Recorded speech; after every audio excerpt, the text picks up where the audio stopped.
আমি doctor M Fariduzzaman, assistant professor psychiatry department, Chandpur মেডিকেলে আছি। আমাদের কাছে অনেক সময় পেশেন্ট আসে যে তাদের কমপ্লেন থাকে তারা মাথায় আওয়াজ শুনে, শীষ শো শো আওয়াজ শুনে বা ঝিনঝিন আওয়াজ শুনে কন্টিনিউয়াসলি বলে যে তারা মাথায় আওয়াজ শুনতে থাকে। তো এই আওয়াজটা অনেকটা যে কানে যে আওয়াজ শুনে, কানে অনেক সময় আওয়াজ শুনে টিনিটাসে, সেইটার মতো না। এই আওয়াজটা একটু অন্য ধরনের আওয়াজ, ঠপ ঠপ ঠপ এরকম আওয়াজ শুনে। তারা বলে যে মাথার এক পাশে থপ থপ থপ আওয়াজ হচ্ছে। অনেক সময় আমরা এটা ভাবি যে কি বলে, মাথার ভিতরে আওয়াজ হবে কেন? অ্যাকচুয়ালি এইটা আওয়াজ হয়, এই যে থপ থপ আওয়াজটা হয় মাথার ভিতরে, তারা অনুভব করে, এই সিনড্রোমটাকে পালসেটারি টিনিটাস বলে। এটা এক ধরনের ভাস্কুলার প্রবলেমের জন্য হয়।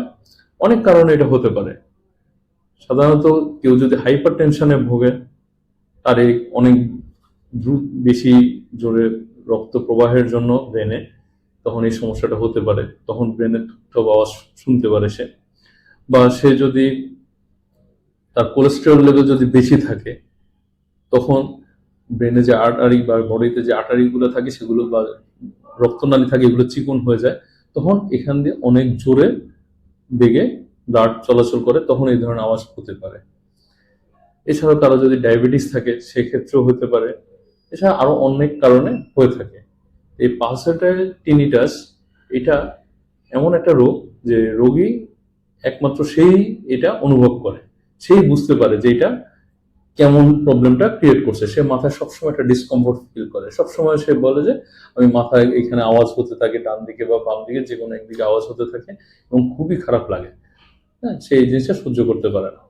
এই রোগ চিকিৎসার জন্য প্রথমে যেটা করা উচিত, যে এই রোগের ডায়াগনোসিসটা ঠিক মতো করতে হবে। এটা কিন্তু নর্মাল মাথা ব্যথার রোগ, মাইগ্রেন বা টেনশন হেডেক ওই সাথে ফেলা যাবে না। এটা কিন্তু একটা আলাদা একটা রোগ।